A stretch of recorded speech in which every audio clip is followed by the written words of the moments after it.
Hurmatli tuğanlar, biz şu Oş oblasının Karasu rayonu Joşaylı hükümetinin Kızılsaray ayından geldik. Şu Alay rayonunun Akbosuğu aylına toyga, şu toyga Bordoş, Özbekistan elinin ahtibesinden şu Saray urusundan konak mıyman gelip dur, şuna söz versek.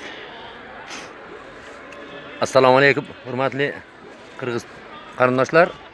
Biz mana shu Andijon viloyatining Qo'rg'ontepa tumanidan keldik. Bu yerda mana qirg'izlarda to'y bo'lyapti ekan.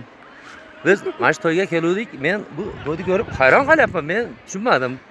Bu yerda mana ham uylarda yashashar ekan, mana ko'rib turibsizlar, mana kiyizdan tikib kirib ovqat yeyverishar ekan. Bizning mana qishlog'ini mana prezidentimiz Shavkat Mirziyoyev bir haftadan tiklab tashlagan. Bu qirg'izlar prezidentdan olgan qarzlarni nima qilyapti deb tushunmadim. Qancha so'ysiz aytib qo'ysin. Lekin bular to'y desa 8 ta ot so'yar ekan, 8 ta bo'zak so'yar ekan. Bizda jilqi deydi. Endi bizda ot deydi. Lekin 50 ta qo'y deyapti. Uni kim yeydi bilmayman bu. Bizda bitta to'y qiladi, bitta qo'y so'yadi, yarimini qassobga topshiramiz, yarimini oshga yeb qo'yamiz. Bo'ldi shu. Men tushunmayman, bular abjorami nima balo? Menda xafa bo'lmaylar-ku. Yarim kayf bo'lar ekan, araq ekan, mana qarang. Ana yurtdan ikkitasi edi. Bizda o'sha bilan qiziq bo'ladi. Bizda araqni hamma tashlaydi u. Bizda zakon qattiq. O'sha 2023-yili mana biz Saray kelmas to'g'onlarga keladi. O'shanda sizlar ham kelasizlar. Endi umuman chegara ochib bo'lsa kelamiz albatta. Endi hozir Mirziyoyev ochib qo'ydi u. Yana Karimga o'sha kelib qolsa yopib qo'yadimi? Endi biz abishat qila olmaymiz, kelishga harakat qilamiz akalar. Sizlar kulmanglar aka, bizda unaqa deganlar bilan zakon qattiq bizda shu. Sizlar bu yerda bemalol yuraverasizlar ekan. Bizda o namoz o'qiyamaysan bemalol. Toza havoda deb.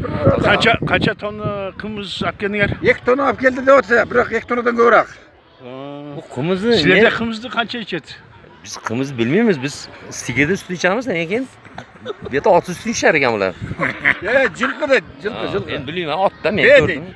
Bittasi minib yursa, ikkinchisi kelib sog'ib ketaverar ekan. Yadachi ketaverar ekan, ichaverar ekan. Lekin uzoq joy ekanda, kelyapmiz, mashinada kelyapmiz. 170 kilometr o'tdi. Yetmay qo'ydik. Bizda Andijonda bir pasda qidirib olamiz. O qarni ko'rdim, ana qarni. Lekin O'sh degan yeri bor ekan, probka ekan u. O qarni ko'rdingmi? Qorlari bizda ham bor u. Ko'rinib turadi. Qarg'olarda yelkor suv.